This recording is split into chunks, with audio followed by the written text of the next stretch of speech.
ეთერშია კურიერი 3 საათზე ახალ ამბებს თამარ ურუშაძე გაგაცნობთ. ამ წუთებში ბრიფინგი იწყება შინაგან საქმეთა სამინისტროში. ჩვენ პირდაპირ ეთერში გთავაზობთ ალექსანდრე დარახველის განცხადებას.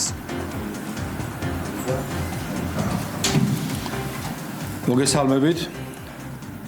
შინაგან საქმეთა სამინისტროს თანამშრომლებმა მთელი ქვეყნის მასშტაბით ინტენსიურ რეჟიმში ჩატარებული საპოლიციო ღონისძიების შედეგად ქურდულ სამყაროსთან კავშირში მყოფი 63 პირი პასუხისგებაში მისცეს. დაკავებულია 59 პირი, ხოლო 14 პირი დაუსწრებლად იქნა პასუხისგებაში მიცემული. მათ შორის 5 კანონიერი ქურდია.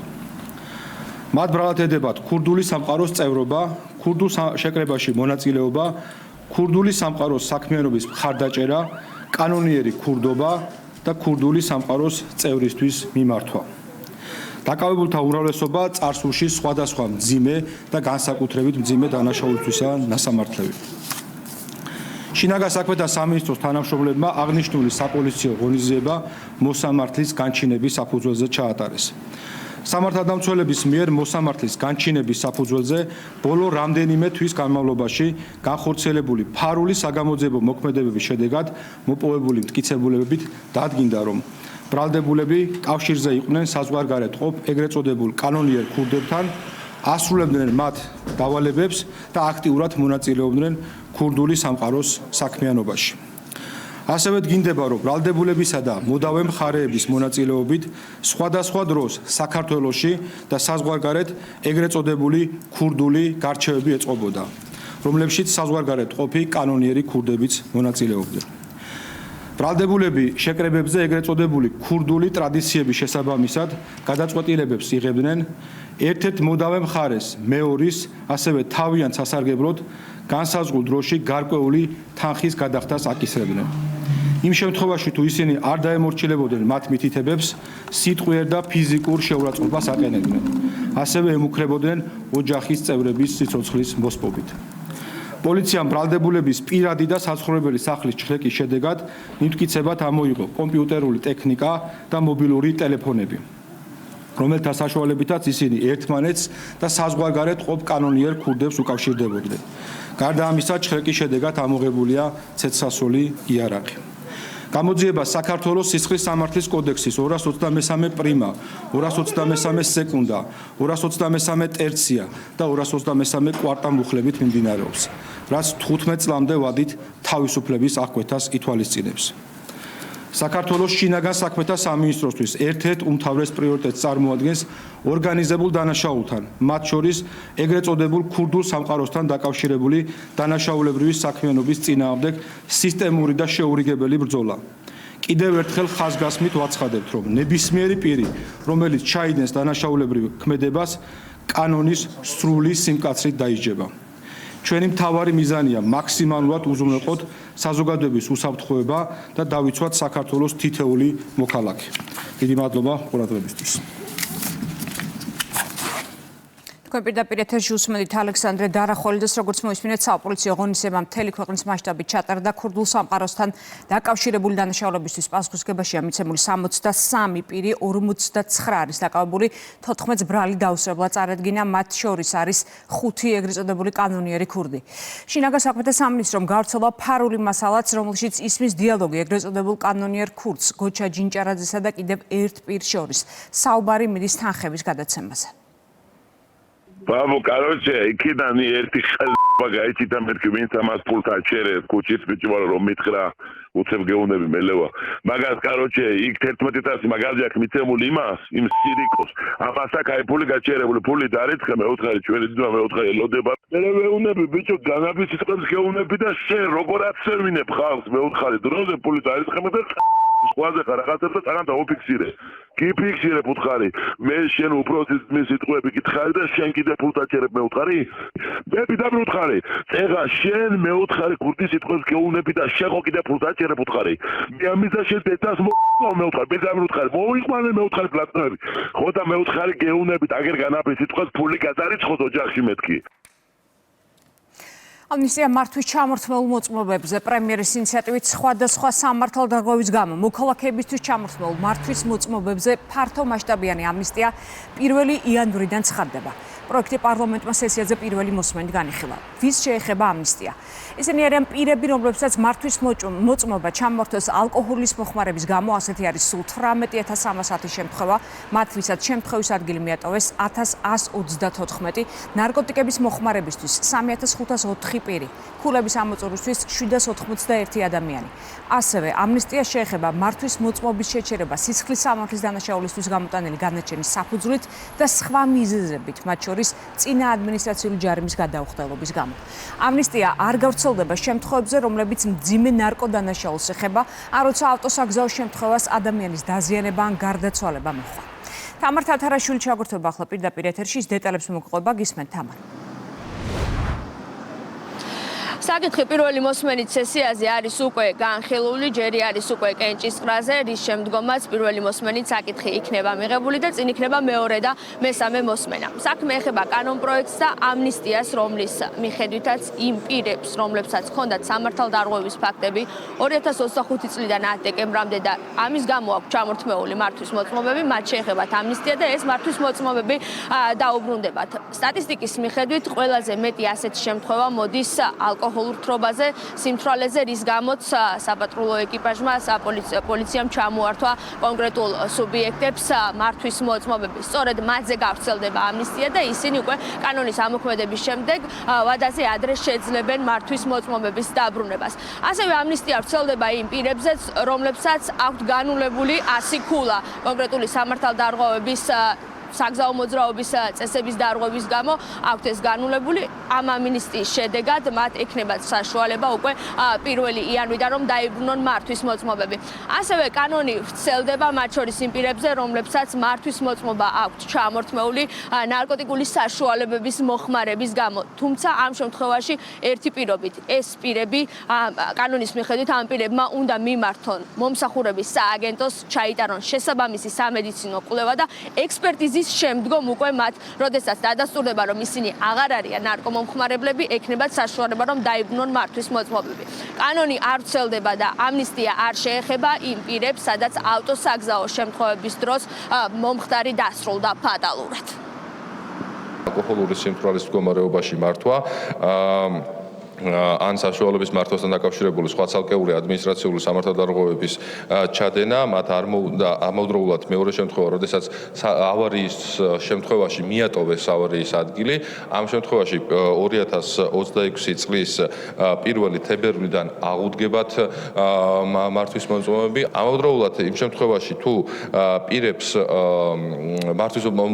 მართვის უფლება შეზღუდული აქვთ, იმიტომ რომ ეგრეთ წოდებული ქულათა სისტემა გაუნულდათ, მათ 1 იანვრიდან აღუდგებათ 100 ქულიანი სისტემა. პირებს, რომლებსაც მართვის მოწმობები ჩამოერთვათ ნარკოტიკული საშუალებების მოხმარების, ანუ სამართალდარღვევათა კოდექსის 45 პრიმა ან 115 სეკუნდა მუხლებიდან გამომდინარე, მოუწევთ რომ დინამიური დასკვნა წარადგინონ შინაგან საქმეთა სამინისტროში და დასკვნის წარდგენიდან გარკვეულ ვადაში, როდესაც იმსჯელებს გადამოწმობს აღნიშნულ საკითხს შინაგან საქმეთა სამინისტრო და რითაც დადასტურდება, რომ პირები მომხმარებლები არ არიან, აღარ მოიხმარენ ნარკოტიკულ საშუალებებს, ამ მომენტიდან აღუდგებათ მართვის მოწმობები. სესიაზე განხილვის დროს კანონმდებლობის მხრიდან კითხვები დაისვა კანონპროექტის შინაარსთან დაკავშირებით. უფრო კონკრეტულად კი დეპუტატების კითხვები ეხებოდა კონკრეტული ნორმის გაუქმებას. ამ დრომდე კანონში იყო სივრცე, რომლის მიხედვითაც იმ შემთხვევაში თუ პირს ჰქონდა ჩამორთმეული სხვადასხვა სახის სამართალდარღვევის ფაქტის გამო მართვის მოწმობა, გამოცდის გადაბარების ან კონკრეტული ფინანსური სახდელის გადახდის შემთხვევაში გარკვეული დროის შემდგომ მას შეეძლოა მართვის მოწმობის დაბრუნება. ეს კონკრეტული ნორმა იქნება გაუქმებული. სამაგიეროდ ამნისტია შეეხება პირებს, რომლებსაც ჰქონდათ როგორც აღნიშნეთ კონკრეტული სამართალდარღვევები 2025 წლის 10 დეკემბრამდე. დეპუტატებმა დღეს აღნიშნეს, რომ ეს არის სასახად ჰუმანური აქტი და შესაძლებლობა კიდევ ერთი იმისა, რომ სამომავლოდ კონკრეტულმა სუბიექტებმა და პირებმა არ დაარღვიონ საგზაო მოძრაობის წესები და მაქსიმალურად დაიცვან კანონმდებლობა.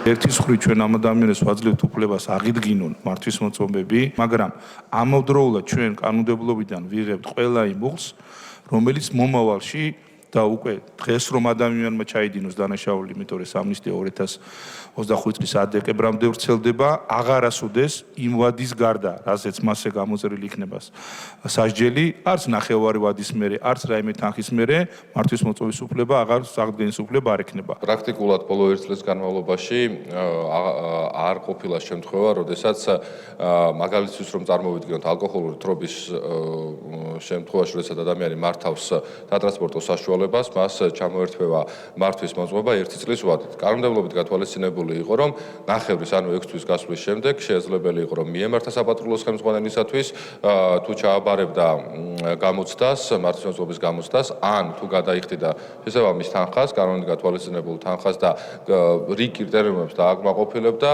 საპატრულოს ხელმძღვანელის დისკრეციული უფლებამოსილება იყო, რომ მათთვის მის კონკრეტული სამართალდარღვევისთვის დაებრუნებინა მართვის მოწმობა. ასეთი რეგულაციები კანონმდებლობიდან იქნება ამოღებული და მომავალში პირები, რომლებიც მაგალითად სიმთვრალის ალკოჰოლური თრობის ქვეშ დააპირებენ, რომ მანქანა მართონ, მათ მოუწევთ, რომ კანონით გათვალისწინებული რაც არის მაგალითად 1 წლით მართვის მოწმობის ჩამორთმევა სრულად სანამ არ ამოიწურება 1 წელი, არ შექნება შესაძლებლობა, რომ მართვის მოწმობა დაიბრუნოს. მაშინ გვჭირდება ამნისტია, რომელსაც თქვენ აცხადებთ. გაქვთ რაიმე რაღაც წინასწარი კვლევები ან რითია განპირობებული? თუ ეს არის მხოლოდ და მხოლოდ საჩუქარი საახალწლოდ მოქალაქეებს? ძალიან საინტერესოა, რომ ნებისმიერი საქართველოს მოქალაქისთვის გადადგული ნაბიჯში კონკრეტული პირები მხოლოდ და მხოლოდ პოლიტიკურ შინაარსს ხედავენ და ჩვენი პოლიტიკური გუნდის მიზანი არის საქართველოს მოსახლეობაზე ზრუნვა, მათი უფლებების სტანდარტების გაუმჯობესება. ამ კონკრეტულ შემთხვევაშიც საკითხი არის, რომ ჩვენ ვაძლევთ შესაძლებლობას ყველას, განურჩევლად ყველას, რომ შესაძლებლობა ჰქონდეთ, რომ მართონ თავიანთი ავტოტრანსპორტო საშუალებები და ამავდროულად კიდევ ერთხელ 23,000-მდე პირს ვაფრთხილებთ, რომ მიიღებენ ერთჯერადად და დაიბრუნებენ ერთჯერადად მართვის მოწმებას, მაგრამ ყოველი შემდგომი დარღვევა გამოიწვევს უფრო მკაცრ პასუხისმგებლობას, ვიდრე ეხლა იყო კანონით გათვალისწინებული. ინიციატივა ამნისტიასთან დაკავშირებით ეკუთვნის საქართველოს მთავრობას, პრემიერ-მინისტრს, რომელმაც შესაბამისი წარდგინებით საქართველოს პარლამენტს მიმართა და ამის შემდგომ უკვე კანონმდებლებმა შეიმუშავეს შესაბამისი კანონპროექტი. წინ არის მეორე და მესამე მოსმენა, კანონად ქცევის შემდეგ კი 35,000-ზე მეტ პირს მართვის მოწმობა უკან დაუბრუნდება. მადლობა, ეს იყო თამარ თათარაშვილი. ინიციატივის შინაარსზე დღეს დეტალურად ისაუბრეს შინაგან საქმეთა სამინისტროში. ამნისტიას ექნება ერთჯერადი ფორმა. ქულების ამოწურის გამო მართვის შეჩერებული მოწმობა პირს ავტომატურად აღუდგება 1 იანვარს ალკოჰოლისა და შემთხვევის ადგილის მიტოვების შემთხვევაში. შინაგან საქმეთა სამინისტრო 1 თებერვალამდე გამოაქვეყნებს იმ პირთა მონაცემებს, რომლებიც ადმინისტრაციული სახდელისგან გათავისუფლებიან. ნარკოტიკის მოხმარების შემთხვევაში კი პირმა უნდა წარადგინოს ნარკოლოგიური შემოწმების დასკვნა. მიღებული იქნა გადაწყვეტილება, რომ დაინიცირდეს ცვლილება კანონში, რომლის საფუძველზეც ყველა იმ პირს, ვისაც შეზღუდული ჰქონდა მართვის უფლება ადმინისტრაციული სახდელის ფარგლებში, ერთჯერადად მოხდება ამ ადამიანებისთვის, ასე ვთქვათ, ამ შეზღუდვის მოხსნა, ეს არის ერთჯერადი, ასე ვთქვათ, ჰუმანური აქტი, რომელიც მისცემს საშუალებას ადამიანებს, რომ აღიდგინონ მართვის მოწმობა. ვფიქრობთ, რომ ეს არის ძალიან მნიშვნელოვანი ინიციატივა, რაც თავის მხრივ მოგცემს საშუალებას, რომ შემდგომი პრევენცია იყოს, რომ მსგავსი ქმედებები ნაკლებად მოხდეს. იმ შემთხვევაში თუ პირ შეჩერებული აქვს მართვის უფლება, ქულათა რაოდენობის ამოწურვის გამო, ასეთ შემთხვევაში 2026 წლის 1 იანვრიდან მას ავტომატურად აღუდგება შეჩერებული მართვის უფლება და ამავდროულად მიენიჭება 100 ქულა საკუთარ მართვის მოწმობაზე. რაც შეეხება იმ სამართლებრივ საფუძველს, როდესაც პირს შეჩერებული აქვს სატრანსპორტო საშუალება ალკოჰოლური სიმთვრალის მდგომარეობაში მართვისთვის, ან შემთხვევის ადგილის მიტოვებისთვის, ასეთ შემთხვევაში შინაგან საქმეთა სამინისტრო 2026 წლის 1 თებერვალამდე უზრუნო უარყოფს იმ პირთა მონაცემების გამოქვეყნებას, რომლებიც გათავისუფლდნენ ადმინისტრაციული სახთერისგან. რაც შეეხება ისეთ საფუძველს, როგორიც არის შეუჩერდა მართვის უფლება ნარკოტიკული საშუალებების მოხმარებისთვის, აქ ავტომატური აღდგენა არ მოხდება, ასეთ შემთხვევაში მას დასჭირდება საექსპერტო დაწესებულების მიერ გაცემული დინამიური ნარკოლოგიური დასკვნა, რომელიც მიუთითებს იმაზე, რომ პირი არ არის ნარკომანიით დაავადებული და საქართველოს კანონმდებლობით გათვალისწინებული მოთხოვნების დაკმაყოფილების შემდგომ მას აღუდგება შეჩერებული მართვის უფლება. რა თქმა უნდა, არ გავრცელდება დიდი ოდენობით ნარკოტიკული საშუალებების შეძენა შენახვის ან რა თქმა უნდა რეალიზაციის ან გასაღების ფაქტებზე. მომავალში თუ კი პირ შეუჩერდება მართვის უფლება, ის ვერ აღიდგენს ვადაზე ადრე შეჩერებულ მართვის უფლებას. კიდევ ერთი დასტური, რომ ოპოზიცია და არასამთავრობოები ერთიანი გეგმით ერთი მიზნისთვის მოქმედებენ. ასე აფასებს მმართველი გუნდი საიას გადაწყვეტილებას, რომელმაც პარტიების აკრძალვის კონსტიტუციურ სარჩელთან დაკავშირებით საკონსტიტუციო სასამართლოში მეგობრის მოსაზრება შეიტანა. ტექსტის ავტორები აქცენტს აკეთებენ სარჩელის უსაფუძვლობაზე და პოლიტიკურ კონტექსტზე, რაც მათი აზრით სასამართლომ უნდა გაითვალისწინოს. კეთი ზანთარაია განავრცობს ამ თემას პირდაპირ ეთერში გისმენთ კეთი. ახალგაზრდა იურისტთა ასოციაციის მთავარი არგუმენტი არის ის, რომ პარტიების აკრძალვასთან დაკავშირებით ამ საკითხს სამართლებრივის ნაცვლად პოლიტიკური კონტექსტი ახლავს. თან და შესაბამისად საკონსტიტუციო სასამართლომ ეს სარჩელი არ უნდა დააკმაყოფილოს. თქვენ უკვე იცით, რომ საკონსტიტუციო სასამართლოში ქართული ოცნების მხრიდან წარდგენილი არის სარჩელი, რომლის მიხედვითაც კონკრეტული ოპოზიციური პარტიების აკრძალვას ითხოვენ. მათ შორის არის, რა თქმა უნდა, ნაციონალური მოძრაობა. ამ პოლიტიკურ ძალაში ამბობენ, რომ საკონსტიტუციო სასამართლომ სასამართლოს მეგობრის მოსაზრების სტატუსით გაგზავნილი განცხადება, რომლის ავტორიც არის ახალგაზრდა იურისტთა ასოციაცია, უნდა გაიზიაროს, ვინაიდან ამ მოსაზრებაში კონკრეტული არგუმენტები და მაგალითები არის წარმოდგენილი, თუ რატომ არ უნდა მოხდეს პარტიების აკრძალვა საქართველოს შემთხვევაში და ზოგადად როგორ ხდება მსგავსი გადაწყვეტილებების მიღება სხვა ქვეყნებში. ადამიანის უფლებათა ევროპული სასამართლო მკაფიოდ მიუთითებს, რომ პოლიტიკური პარტიის აკრძალვა წარმოადგენს გაერთიანების თავისუფლების შეზღუდვის ყველაზე მკაცრ ფორმას და მისი გამოყენება დასაშვებია მხოლოდ უკიდურესი ზომის სახით. გამონაკლის შემთხვევებში პარტიის აკრძალვის საფუძველი შეიძლება იყოს ორგანიზებული და მიზანმიმართული ქცევა, რომელიც მიმართულია დემოკრატიული წესრიგის წინააღმდეგ. დაუშვებელია პარტიის პასუხისმგებლობის საკითხის დაყენება მხოლოდ ცალკეული პირების ინდივიდუალური გამონათქვამების თუ ქმედებების გამო. პროცედურულად გამორიცხულია, რომ საია იყოს ვინმეს წარმომადგენელი, ეს არის მისი მოსაზრება, როგორც მეგობრა ბარმა, საკონსტიტუციო სასამართლოს თავისი არგუმენტაცია გაუზიარა. საიას განცხადებაში პირდაპირ ვკითხულობთ, რომ ეს არის ოპონენტების დევნის კლასიკური მაგალითი, არის მათ შორის პრაქტიკული რჩევები საკონსტიტუციო სასამართლოსთვის, რომელიც მან უნდა გაითვალისწინოს, ევროპის სასამართლოს გადაწყვეტილებებია არგუმენტაციით მოხმობილი. თუმცა მე არ მაქვს მოლოდინი, რომ საკონსტიტუციო სასამართლო საიას მოსაზრებებს გაითვალისწინებს. დაიცავს თუ არა საია უშუალოდ ოპოზიციური პარტიების ინტერესებს საკონსტიტუციო სასამართლოში, ამას მნიშვნელობა არ აქვს სახელისუფლებო გუნდისთვის. მმართველი პარტიის წარმომადგენლები საუბრობენ იმასთან დაკავშირებით, რომ დღეს გამოქვეყნებული განცხადებით კიდევ ერთხელ დადასტურდა მათი პოზიცია და მათი ეჭვები იმასთან დაკავშირებით, რომ ოპოზიციური პარტიების უმრავლესობა და კონკრეტული NGO სექტორი სწორედ ერთი დღის წესრიგით მოქმედებენ. ჩვენ რასაც ვამბობთ, იმის ილუსტრაცია ხდება ახლა, რომ საიაც დანარჩენი უსამშობლოები და საერთაშორისო ორგანიზმები, მდიდარი NGO-ები, რაც ვთქვით, ეს იყო კოლექტიური ნაცმოძრაობა. კი ცდილობდნენ, რომ გამიჯდოდნენ ერთმანეთს და დღეში სამჯერ არ ყოფდნენ ერთმანეთს, მაგრამ ჩვენ ხო ვიცოდით, ქართულმა ხალხმა იცოდა, რომ ესენი არიან თავიდან ბოლო კოლექტიური ნაცმოძრაობა.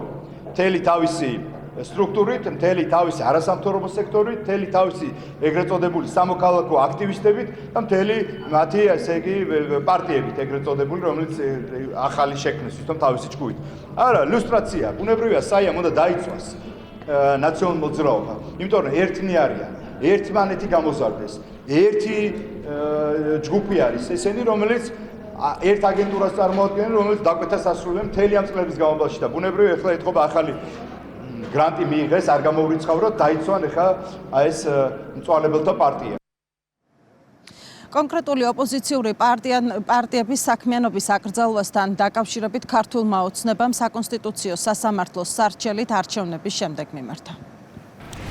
მადლობა ქეთი ზანთარაია საუბრობდა პირდაპირ ეთერში. გაუმაღლესი დონის დიპლომატიურ კონფერენციას მასპინძლობს, რომელზეც ევროპის საბჭოს ეგიდით უკრაინისთვის საჩივრების საერთაშორისო კომისია უნდა დაფუძნდეს. ნიდერლანდებშია საქართველოს საგარეო საქმეთა მინისტრი მაკა ბოჭორიშვილი ღონისძიებაზე ევროსაბჭოს გენერალურმა მდივანმა ალენ ბერსენ პირადად მიიწვია. ოფიციალური თბილისი დღეს ხელს მოაწერს უკრაინისთვის საერთაშორისო საჩივრების კომისიის დამაარსებელ კონვენციასაც. კომისია განიხილავს რუსეთის მიერ უკრაინაში და მის წინააღმდეგ ომის დაწყების შემდეგ ჩადენილი უკანონო ქმედებებით გამოწვეულ ზიანს და კიევის მოთხოვნებს ზიანის ასანაზღაურებლად კომპენსაციის მიღების შესახებ. ჰაგას და ლუკა ჩანგელიას ჩართვაც პირდაპირ ეთერში ის დიპლომატიურ კონფერენციას აშუქებს. ლუკა გისმენთ. თამარ, უმაღლესი დონის დიპლომატიური კონფერენცია უკვე დაიწყო, მას ესწრება საქართველოს საგარეო საქმეთა მინისტრი მაკა ბოჭორიშვილი, საქართველოს ნომერ 1 დიპლომატს დღეს აქ შეხვდა უკვე ევროსაბჭოს გენერალური მდივანი ალან ბერსე, რომლის მოწვევითაც იგი ჰააგაში იმყოფება. მნიშვნელოვანი არის იმის აღნიშვნაც, რომ ღონისძიებაზე პირადად არის წარმოდგენილი უკრაინის უმაღლესი მთავარსარდლობა, ანუ აქ იმყოფება ომში მყოფი ქვეყნის პრეზიდენტი ვოლოდიმირ ზელენსკი, საგარეო საქმეთა მინისტრ ანდრეი სიბიჰასთან ერთად. მნიშვნელოვანი არის შეკრება ევროპელი ლიდერებისა თავად უკრაინისთვის, რადგანაც აქ კიდევ ერთხელ გამოუცხადებენ სხვადასხვა სახელმწიფოები ოფიციალურ კიევს მხარდაჭერას და მეტიც შეიქმნება საზედამხედველო კომისია, რომელიც უკრაინას ომის დასრულების შემდეგ რუსეთისგან კონკრეტული კომპენსაციების მიღებაში დაეხმარება. საქართველოს კი კიდევ ერთხელ ამჯერადაც გამოიყენებს ამ პლატფორმას საკუთარი პოზიციის დასაფიქსირებლად, რომ ოფიციალური თბილისი ომის დაწყების დღიდან დღემდე აქტიურად მხარს უჭერს უკრაინას და იმ სამშვიდობო პოლიტიკას, რომელმაც შეიძლება რომ სამწლიანი ომი ევროპის კონტინენტზე დაასრულოს. მაკა ბოჭორიშვილი დღეს შეკრებილ ევროპელ ლიდერებს სიტყვითაც მიმართავს. იგი გააკეთებს აქცენტს საქართველოს დამოკიდებულებაზე უკრაინაში მიმდინარე ომთან დაკავშირებით და ასევე ისაუბრებს იმ საკითხებზე, თუ რა გააკეთა საქართველომ დღემდე ბოლო 3 წლის განმავლობაში უკრაინის მხარდასაჭერად. უნდა აღინიშნოს ისიც, რომ ეს არ არის პირველი კონვენცია, რომელსაც საქართველოს ხელს აწერს. ჯერ კიდევ 2023 წელს რეიკიავიკის დოკუმენტზე საქართველოს ხელის მოწერით დაადასტურა თავისი მხარდაჭერა უკრაინის მიმართ. სწორედ ამ დოკუმენტის გაგრძელება არის უკვე დღევანდელი შეკრება, რომელიც კონკრეტულ კომისიას აფუძნებს, როგორც უკვე გითხარით, ახლა ყველა ლიდერი საკონფერენციო დარბაზში იმყოფება და ისინი უკვე ერთმანეთს გაუზიარებენ გამოცდილებასა და მოსაზრებებს, რომელიც შეიძლება უკრაინას ომის დასრულების შემდეგ დაეხმაროს. მნიშვნელოვანი დღე გვაქვს უკრაინისთვის ანგარიშვალდებულებისა და რეპარაციების უზრუნველყოფის მიზნით. შევქმენი საჩივრების კომისია ის მნიშვნელოვანი ნაბიჯია მას შემდეგ, რაც ევროპის საბჭომ ზარალი სამსახველი რეესტრი შექმნა. ამ რეესტრში 86,000-ზე მეტი ზარალია რეგისტრირებული. საჭირო ახლა შემდეგი ნაბიჯის გადადგმა რეაგირების მიზნით. გრძელვადიანი განვითარებისა და სტაბილურობისთვის საჭიროა, რომ ეს იყოს განხილვის საგანი უკრაინის სამშვიდობო მოლაპარაკებებშიც. მნიშვნელოვანი თუ რა იქნება ფინანსური წყარო. ამ საკითხს განვიხილავთ საჩივრების კომისიის შემდეგ. ფული შეიძლება წამოვიდეს სხვადასხვა წყაროდან, მათ შორის გაყინული რუსული აქტივებიდან. ანგარიშვალდებულება გულისხმობს არამხოლოდ პასუხისმგებლობას, არამედ მიყენებული ზიანის ანაზღაურებასაც. დღეს მნიშვნელოვანი ნაბიჯი იდგმება. ქმნით მოთხოვნათა კომისიას და ვაწერთ ხელს ხელშეკრულებას ევროპის საბჭოს ეგიდით. ეს ნიშნავს, რომ ზარალის ანაზღაურების მოთხოვნები სერიოზულად აღიქმება და მათი რეგისტრაცია იწყება. უკრაინელებისთვის მნიშვნელოვანია, რომ ზიანის ანაზღაურების მოთხოვნები დაფიქსირდეს. აუცილებელია დანაშაულებისა და მიყენებული ზარალის დოკუმენტირება, რაც სამართლიანი მშვიდობის მიღწევის საფუძველია. მსგავსი შინაარსის განცხადებები მოვისმინეთ ევროპელი ლიდერებისგან, ვიდრე უშუალოდ კონფერენცია დაიწყებოდა, როგორც უკვე გითხარით, საკონფერენციო დარბაზშია საქართველოს საგარეო საქმეთა მინისტრი მაკა ბოჭორიშვილი, ასევე უკრაინის პრეზიდენტი ვოლოდიმირ ზელენსკი, უკრაინის საგარეო საქმეთა მინისტრი და ევროკავშირის უმაღლესი თანამდებობის პირები. მადლობა, ეს იყო ლუკა ჩანგელია. ოპონენტების წინააღმდეგ დაუსაბუთებელი სანქციების პოლიტიკური იარაღად გამოყენება მართლ გუნდში ევროკავშირში უკრაინასა და შტატების ყოფილი ადმინისტრაციის პირობებში დანერგილ პრაქტიკაზე საუბრობენ და მაგალითად კონკრეტული ფაქტები მოჰყავთ. სტრასბურგის სასამართლომ უკრაინის წინააღმდეგ სარჩელი დააკმაყოფილა და დაადგინა, რომ ქვეყანამ დაუსაბუთებლად დაკისრებული სანქციებით იურიდიული პირის უფლებები დაარღვია. ადამიანის უფლებათა ევროპულმა სასამართლომ სანქციების ინსტიტუტზეც იმსჯელა და დღევანდელი პრაქტიკა გააკრიტიკა. საუბარია სხვა შემთხვევაში შემთხვევებზეც, მაგალითად, ცნობილ ფრანგ ბიზნესმენ ხავიერ მურუზე, რომელიც ევროკავშირმა პრორუსული პოზიციის გამო დაასანქცირა. ამ თემაზე შოთა ფალავანდიშვილი განაგზობს მუშაობას, ის კურიეს უერთდება გისმენჩეთ. მიუხედავად სტრასბურგის სასამართლოს გადაწყვეტილებისა, რომელმაც დაადგინა, რომ უკრაინის ხელისუფლების მხრიდან არ ხდებოდა კანონისრული დაცვით სანქციების დაწესება და ირღვეოდა ევროპის ადამიანის უფლებათა დაცვის კონვენციის მე-13 მუხლი, ქართულ ოპოზიციაში მაინც ფიქრობენ, რომ სანქციები, რომელიც მიემართებოდა მათ შორის საქართველოს ხელისუფლების წარმომადგენლებს, იყო რელევანტური და მეტიც ოპოზიციაში ამბობენ იმასაც, რომ ბრიტანეთი და ევროკავშირი ახალ სანქციებს ამზადებს, რეალურად სანქციების, ასე ვთქვათ, მინიჭების პროცესში და დაწესების პროცესში განსაკუთრებული როლი ოპოზიციის აზრით არა სამართლებრივ, არამედ მორალურ მხარეს ენიჭება. ბრიტანული სანქციები სწორედ აი ამ კონტურით ფართოვდება და მე დარწმუნებული ვარ ძალიან მალე იქნება და ევროკავშირიც ამზადებს კონკრეტულ ნაბიჯებს რეჟიმის სანქცირებისთვის და ეს სწორედ ეფუძნება იმას, რომ კონსტიტუციას არა მხოლოდ ძირი გამოუთხარა, არამედ ამ კონსტიტუციურ ჩარჩოს გაცდა ქართული ოცნება. პოლიტიკური შანტაჟი რას ნიშნავს? ანუ ადამიანის უფლებების დარღვევის გამო სანქცირება ეს პოლიტიკური შანტაჟია? ამ შემთხვევაში მთავარი არის მორალური პასუხისმგებლობა და მორალური, ასე ვთქვათ, პოზიცია ქართული ხალხის წინაშე, ხო? ანუ მთავარი არის ჩვენ ქართული ხალხის წინაშე იყო მართალი. და როგორ შეიძლება ქართული ხალხის წინაშე იყო მართალი, როდესაც ყველამ ნახა, რაც ჩაიდინეს 2024 წლის ნოემბერ-დეკემბერში.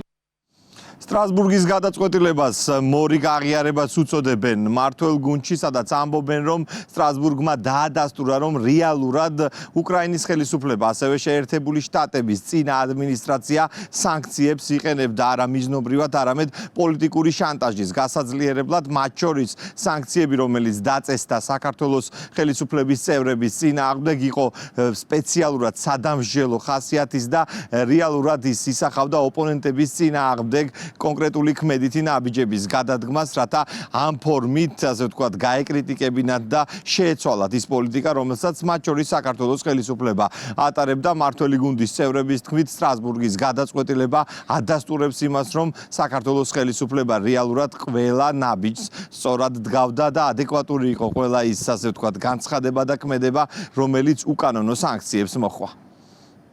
ესე იგი სანქციები დაუწესეს ისე, შემდეგ ერთ-ერთმა იურიდიულ კომპანიამ უჩივლა, როგორც ვიცი, და მოუგო სტრასბურგში, ანუ ადამიანის უფლებების სასამართლოში. ანუ დაასანქცირეს და ისიც კი ვერ შეძლეს, რომ არგუმენტირებულად გაეკეთებინათ ეს და ყველა პროცესის დაცვით. ის რომ უკრაინა არაჯეროვნად, არაარგუმენტირებულად ასანქცირებს, აგერ სასამართლო, საერთაშორისო სასამართლომ დაადასტურა. ჩვენ დასანქცირებული ვართ, ზუსტად ვიცით, ეს რომ გავასაჩივროთ საერთაშორისო არბიტრაჟში, იქაც ანალოგიურად დამთავრდება. უბრალოდ არ გვინდათ კიდე ტრაგედია დაუმატოთ. როგორც უნდა ისე მიიღონ და იმუშაონ, მაგრამ ზუსტად ვიცით, როცა უკრაინას ღირსეული ხელისუფლება ეყოლება, რომელიც უკრაინელების ინტერესებს დაიცავს, მერე დალაგდება ჩვენი და უკრაინის სახელმწიფოს ურთიერთობა. სტრასბურგის მიერ გამოტანილი გადაწყვეტილება ერთ-ერთი კომპანიის დასანქცირებასთან დაკავშირებით, რაც გულისხმობს იმას, რომ ამის საფუძველი არ არსებობდა, კიდევ ერთხელ ნათლად მიუთითებს იმას, თუ რაოდენ უსამართლოდ იყო ნებისმიერი სანქცია გამოყენებული საქართველოს წინააღმდეგ თუ საქართველოს მოქალაქეების წინააღმდეგ. თავიდან ბოლომდე ცხადია, რომ ეს იყო პოლიტიკური გადაწყვეტილებები, პოლიტიკური სარჩულით შეფუთული, ოღონდ რაღაცა მითიური, რაღაცა ვითომდა დემოკრატიის დაცვის საბაბით, რეალურად ეს იყო საქართველოს ამჟამინდელ ხელისუფლებაზე დასავლეთის მხრიდან უსირცხულოდ განხორციელებული ზეწოლა. ეს იყო უხეში ჩარევა საქართველოს შინაურ საქმეებში და უტიფარი ზეწოლა დემოკრატიული პროცესების გამრუდებისათვის და არა მისი დაცვისათვის. ეს სტრასბურგმა აი ამ გადაწყვეტილებით კიდევ ერთხელ ნათლად დაადასტურა. სტრასბურგის ადამიანის უფლებათა დაცვის სასამართლომ კომპანია MSL TOW-ს მიერ, ასე ვთქვათ, გაკეთებული სარჩელი უკრაინის წინააღმდეგ მის სასარგებლოდ გადაწყვიტა. სტრასბურგმა დაადგინა, რომ უკრაინის ხელისუფლება სანქციების დაწესების დროს არღვევდა ევროკონვენციის მე-13 მუხლს, რაც მოპასუხე მხარეს სამართლებრივი თვალსაზრისით თავის მართლების საშუალებას უზღუდავს. მადლობა შოთა ფალავანდიშვილი საუბრობდა კურიერის პირდაპირ ეთერში. ტრამპი BBC-ს წინააღმდეგ ამერიკის პრეზიდენტმა ბრიტანულ საზოგადოებრივ მაუწყებელს სასამართლოში უშჩილა. ცილისამების ბრალდებით სარჩელი დონალდ ტრამპმა სასამართლოში რამდენიმე საათის წინ შეიტანა. კომპენსაციის სახით ის $10 მილიარდ ითხოვს. ამერიკის პრეზიდენტის სარჩელში ნათქვამია, რომ დოკუმენტურ ფილმში BBC-მ ტრამპის განცხადებები განზრახ დაამახინჯა. ადრე ავტორიტეტულმა ამჟამად კი სამარცხვინო BBC-მ პრეზიდენტს ცილი და სამამისი გამოსulis განზრახ ბოროტად და მოტყუებით გაყალბებით 2024 წლის საპრეზიდენტო არჩევნებში ჩარევის მცდელობებით წერია სარჩელში. სიტყვების დამახინჯებისთვის ვუჩივლებ BBC-ს. ისეთი რამ მათქმევინეს, რაც არასდროს მithქვამს. ფიქრობ, ხელოვნური ინტელექტი ან რაღაც მსგავსი გამოიყენეს. ამის გამო სარჩელს შევიტანთ. საშინელი სიტყვები მათქმევინეს, რომელიც 6 იანვართანაა დაკავშირებული. რაც მე არასდროს მithქვამს. ხოლო ის ლამაზი სიტყვები, რომელიც მე ვთქვი, პატრიოტიზმზე და ყველა კარგ საკითხზე, რაზეც ვისაუბრე, ეს ყველაფერი არ გააშუქეს. ამას ყალბი ამბავი ეწოდება. კითხვა ამ თემაზე დღეს მედიამ პარლამენტის თავმჯდომარეს დაუსვა. შალვა პაპუაშვილი ერთი ხელით მართულ პროპაგანდაზე და საქართველოს მაგალითზე საუბრობს, აცხადებს, რომ მსგავს სარჩელზე საქართველოც მუშაობს. პრაქტიკა რომ ამის უკან დგას პოლიტიკური ინტერესები და სავარაუდო პოლიტიკური დაკვეთა ამ შემთხვევაში ამერიკის შეერთებული შტატების პრეზიდენტის წინააღმდეგ და ეს იცით რომ წინა საარჩევნოდ იყო სიუჟეტი მომზადებული იმისთვის რომ დისკრედიტაცია მოეხდინათ დონალდ ტრამპის. ასე რომ კიდევ ერთხელ დასტურდება რომ ის ზღაპარი რასაც ჩვენ გვიყვებიან მედია სტანდარტებზე, რომელიც თითქოს არსებობს ზოგიერთ ქვეყნებში და რასაც ჩვენ პირიქით ხედავდით ბევრ მაგალითზე, რომ არის აბსოლუტურად ერთი ხელით მართული პროპაგანდისტული მანქანა, რომელიც სხვადასხვა ქვეყანაში ერთი კონგლომერაციული გაერთიანებებით იმართება, ეს კიდევ ერთხელ დასტურდება და ეს რა თქმა უნდა ამყარებს მათ შორის ჩვენს პრეტენზიას BBC-ს წინააღმდეგ. რა თქმა უნდა, ჩვენც იგივე გზას მიმართავთ, იცით რომ არის შესაძლებლობა მარეგულირებელ კომისიაში გასაჩივრების და ყველა სამართლებრივ მექანიზმს იმისთვის რომ ვამხილოთ BBC-ს ფალსიფიკაცია ჩვენ გამოვიხსნით. კიდევ ერთხელ ეს იყო დასტურდება უკვე ამ გარემოებებით და მათ შორის ტრამპის საქმე ზუსტად ამის დასტურია, რომ ეს იყო ჰიბრიდული ოპერაცია საქართველოს წინააღმდეგ, რომელშიც პროპაგანდის იარაღად მონაწილეობდა BBC. საქართველოს პრეზიდენტს 6-მა ელჩმა რწმუნებათა სიგელები გადასცა. პრეზიდენტის სასახლეში იმყოფებოდნენ ისლანდიის, ბრაზილიის, კატარის, ქუვეითის, პანამის და ალჟირის რეზიდენტი და არარეზიდენტი ელჩები. რწმუნებათა სიგელების გადაცემის ოფიციალური ცერემონიის დასრულების შემდეგ მიხელ ყაველაშვილმა ელჩებს წარმატებები უსურვა. ღონისძიებაში მონაწილეობა მიიღეს პრეზიდენტის ადმინისტრაციის უფროსმა და საგარეო საქმეთა მინისტრის მოადგილე.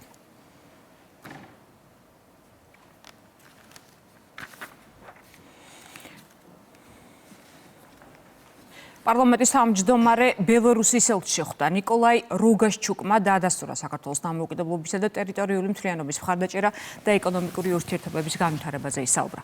შალვა პაპუაშვილმა იმსჯელა საქართველოს საგარეო პოლიტიკისა და ეკონომიკური განვითარების ძირითად პრიორიტეტებზე. შედგა შეთანხმება ორი ქვეყნის პარლამენტებს შორის თანამშრომლობის განვითარებაზე მეგობრობის ჯგუფების ფორმატში. ახალ ზელანდიაში უცხოური ჩარევების წინააღმდეგ ახალი პაკეტი ამოქმედდა. სისხლის სამართლის კანონმდებლობის ახალი დებულებები ეხება უცხოური ჩარევების წინააღმდეგ ზომების გამკაცრებას. გათვალისწინებულია 10 და 14 წლამდე თავისუფლების აღკვეთა. ისეთი ქმედების შემთხვევაში თუ საფრთხე შეექმნება ქვეყნის სახელმწიფო ინტერესებს. არჩევნებს მთავრობის ეფექტიან ფუნქციონირებას, უსაფრთხოებას, დემოკრატიას და ეკონომიკას. მოცემულია განმარტება, რომ უცხოური ჩარევა არის ქმედება, რომელსაც ახორციელებს უცხო სახელმწიფო. ხშირად შუამავლის მესამე პირის მეშვეობით და რომლის მიზანია ახალი ზელანდიის ეროვნული ინტერესების დაზიანება. კანონი ეხება ყველა უცხო სახელმწიფოს. რუსეთის ფედერაციაში ლატვიის გავლით ხდება ნატურალური კაუჩუკის იმპორტი, რომელიც სამხედრო ინდუსტრიაში გამოიყენება. ინფორმაციას ლატვიური მედია ავრცელებს. ლატვიის ტელევიზიის მასალის მიხედვით ჩარშან ევროკავშირი და ლატვიის გავლით რუსეთში თითქმის 2000 ტონა ნატურალური კაუჩუკი იქნა ექსპორტირებული. გადაცემაში საუბარია იმაზეც, რომ რუსეთში ნატურალური კაუჩუკის სხვადასხვა დანიშნულებასთან ერთად ასევე გამოიყენება სამხედრო თვითმფრინავების წარმოებაში. ბერლინში მოლაპარაკებების მეორე რაუნდის შემდეგ უკრაინის პრეზიდენტი აცხადებს, რომ ტერიტორიების საკითხზე კიევს და ვაშინგტონს ამ დრომდე განსხვავებული პოზიციები აქვთ. ზელენსკი ამბობს, რომ ამერიკის მოთხოვნა ტერიტორიების დათმობასთან დაკავშირებით რეალურად რუსეთის მოთხოვნა. მოლაპარაკებების შესახებ განცხადება გაკეთა ტრამპმაც. ამერიკის პრეზიდენტმა თქვა, რომ ცოტა ხნის წინ ესაუბრა რუსეთის პრეზიდენტს, საქმე მიდის კარგად და უკრაინაში მშვიდობა ახლა უფრო ახლოსაა ვიდრე ოდესმე. ვაშინგტონი კიევის მოლაპარაკებების შემდეგ ბერლინში ზელენსკის ევროპელი ლიდერებიც შეხვდნენ. უკრაინის მოკავშირეებმა მიიღეს დოკუმენტი, რომელიც ომის დასრულების შემდეგ უკრაინისთვის უსაფრთხოების გარანტიების უზრუნველყოფას და ქვეყნის აღდგენას ითვალისწინებს. უყურებთ კურიერს 3 საათზე რეკლამის შემდეგ პირდაპირ ეთერში ბრუნდებით. საქსტატის ინფორმაციით 2025 წლის მესამე კვარტალში საქართველოში საშუალო თვიური ნომინალური ხელფასი შარშანდელთან შედარებით 10.4%-ით 214 ლარით გაიზარდა და 2271 ლარი შეერგინა. შედარებით მაღალი ხელფასი დაფიქსირდა შემდეგ დარგებში ინფორმაცია და კომუნიკაცია, მშენებლობა, საფინანსო და სადაზღვევო საქმიანობები. წინა პლანზეა წამოწეული მომსახურების ისეთ სექტორი, როგორც ინფორმაცია და კომუნიკაცია, ყველაზე მაღალი ხელფასი აქ ფიქსირდება და ეს დარგი საექსპორტო წარმატებითაც გამოირჩევა, ამას საერთაშორისო ორგანიზაციებიც აღიარებენ არაერთ ანგარიშში.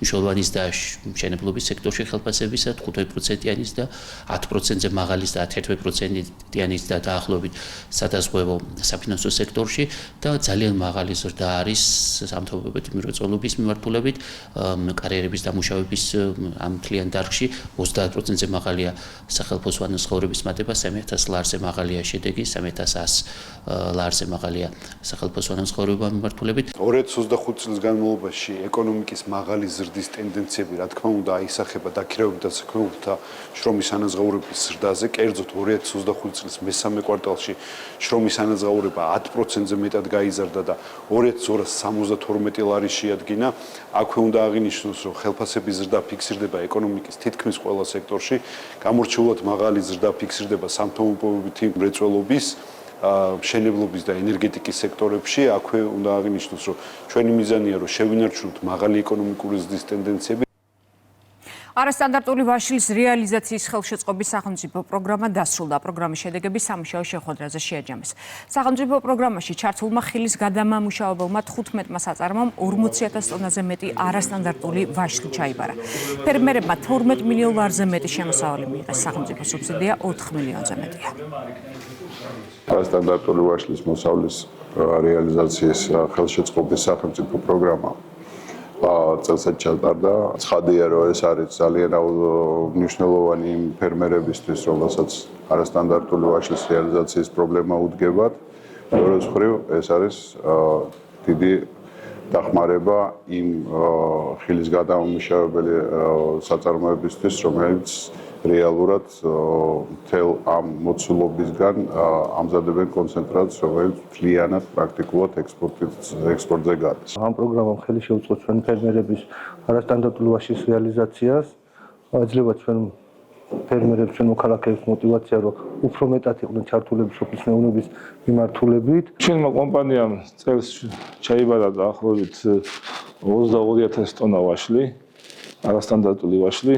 ამ პერიოდში ფერმერებს არ ჰქონიათ არანაირი პრობლემა, და ორგანიზებული იყო თავიდან ბოლომდე როგორც სოფლის მეურნეობის სამინისტროს მიერ, ასევე შტაბის მიერ და ჩვენ საწარმოების მხრივ ეს პროცესი აღნიშნული პროდუქციით კეთდება, როგორც იცით, საექსპორტო პროდუქტი, კონცენტრირებული ვაშლის წვენი და მიდის ძირითადად ევროპაში. რუსთავში დევნილი ოჯახების განსახლების მიზნით საცხოვრებელი კომპლექსი შენდება. 4 ახალ აშენებულ კორპუსში გარემონტებულ ბინას 800 დევნილი ოჯახი მიიღებს. გათვალისწინებულია სტადიონის, ბავშვთა გასართობი და სავარჯიშო სივრცეების მოწყობა. მშენებლობა სახელმწიფო ბიუჯეტიდან ფინანსდება და მისი ღირებულება 81 მილიონ ლარამდეა. წელს გარემონტებული ბინა ჯამში 1614 დევნილ ოჯახს გადაეცა. მშენებლობა მიმდინარეობს თბილისში, ზუგდიდსა და ბორჯომშიც. 800 დევნილი ოჯახი დაიდებს აქ ბინას. კონტრაქტორი კომპანია კარგად მუშაობს, ჩვენ კმაყოფილები ვართ, მიმდინარე სამუშაო ტემპით და ხარისხით, რაც თავარია. შეფასება უკვე დაწყებულია აქ განსასახლებელი ოჯახების საბოლოო შეფასების პროცესის დასრულების შემდეგ, რა თქმა უნდა, ეს სრული სია გამოქვეყნდება და ამის მერე უკვე დაიწყება მონიტორინგი. ამ ეტაპზე დაწყებულია უკვე რუსთავში ბინის მიღების მსურველი დევნილი ოჯახების განაცხადების გადაფასება, რომელსაც დაჭირდება დაახლოებით 3 თვე. მშენებლობა მიმდინარეობს სწრაფი ტემპით და გვაქვს მოლოდინი, რომ გაზაფხულის ბოლოს უკვე დასრულებული იქნება მშენებლობა. ამასთან ერთად მომავალ წლიდან დაიწყება კეთილმოწყობის სამუშაოები. განხორციელებული და დაგეგმილი პროექტები, გაზრდილი დაფინანსება და სერვისები დევნილებისთვის. აფხაზეთის ჯანდაცვის მინისტრმა საქმიანობა შეაჯამა. ავტონომიური რესპუბლიკის მთავრობის თავმჯდომარემ პარტნიორი კლინიკებისა და ორგანიზაციების წარმომადგენლები სიგელებით დააჯილდოვა.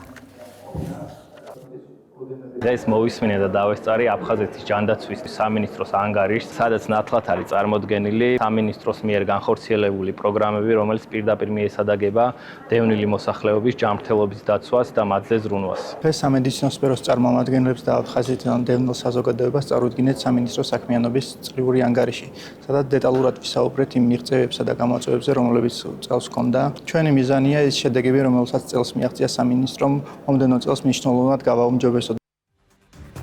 სხვა სიახლეებს გაიცანით ჩვენ ვებგვერდზე რუსთავი 2.G კურიერი კი გემშვიდობებათ 6 დღით.